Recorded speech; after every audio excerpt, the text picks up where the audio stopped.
Chief Foreign Correspondent Pannell in Tel Aviv, along with former FBI Special Agent in Charge Richard Frankel, who also served with the Director of National Intelligence. Ian, what's the latest on these new strikes now between Israel and Iran and these growing concerns about retaliation? Yeah, I mean, in some senses there has been retaliation, but the retaliation by Iran was against Israel, not against US interests in the region, certainly not so far. Ayatollah Ali Khamenei, who's the supreme leader of Iran, finally appearing, at least online, posting on X that Israel would be punished for what happened, but he didn't even make mention of the United States. We have seen repeated Iranian missile strikes here in Israel, many of them landing here in Tel Aviv, and we have seen multiple strikes by the Israeli Defense Forces against Iran. I think there are a couple of things to bear in mind. The Israelis have obviously been targeting Iran's nuclear and military infrastructure, especially those launch sites for missiles, but the Israeli Defense Minister making it clear they've also gone after regime targets. It's targets of repression. In other words, this organization, the Basij, who are the ones who go round, they round people up, they arrest political detainees, they punish women for taking off the hijab. They also targeted a prison that's been used to house political detainees inside Tehran,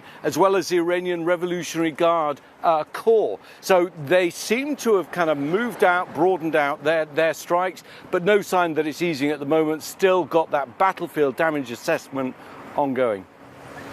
Richard, the FBI and Homeland Security are talking with governors across the country now, telling states to be vigilant for possible retaliation from Iran. What does that mean? How do we protect ourselves against that? Well, right now, from what I understand, there isn't a lot of specific intel coming back saying that we are a targeted threat here in the United States, but there's a lot of chatter. And so it has to be very widespread, the protection that is being done by law enforcement, intel services, the FBI. They're going to tell the governors, that they need to maybe heighten their protection of special sites. Here in New York would be the Empire State Building, Ground Zero, but also of synagogues and other religious institutions. Also, any consulates or other Israeli-connected locations, I think, are going to get heightened security. Plus, they're going to be putting out a lot of information to the general public about the see something, say something standard, which is really, if you see something that just doesn't seem right, give the police a call, let them know what's going on, and let them make that determination if there's something to worry about.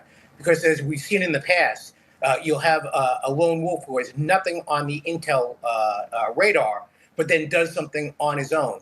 And then somebody in the past will have said, oh, I probably should have said something.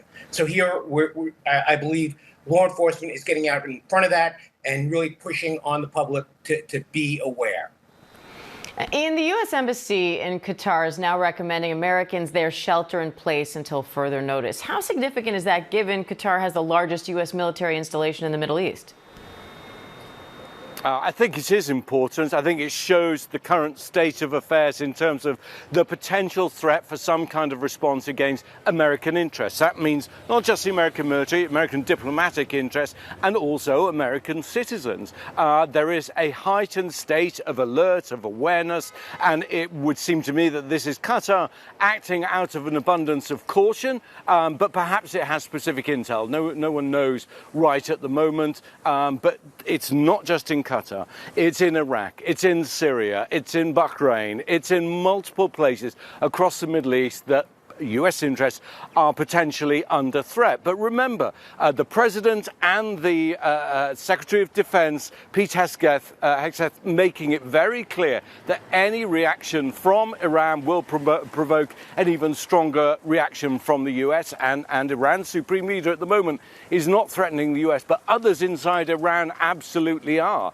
They say that President Trump took a gamble and there will be retaliation. But we have to wait and see. The foreign minister and others have made it clear that if they do retaliate, it will be at a time, a place, and in a manner of their own choosing. And Richard, Iran has a considerable network of proxy groups, including Hezbollah and the Houthis. How do they factor into this conflict now? They have been on their heels also because of what has happened with Israel, retaliating against them. However, they may have their people out, their sleepers around the world. And so not only are you worrying about the Iranians themselves, but you are worrying about their friends, the Hezbollah and Houthis. So U.S. interests, U.S. intel is not only looking at the Iranian threat, but it's looking at the general threat across all of the groups that we would consider international terrorist groups. And let's not ever forget Al-Qaeda. They have not gone off the board. They're going to worry about Al-Qaeda. They're going to worry about all the other groups.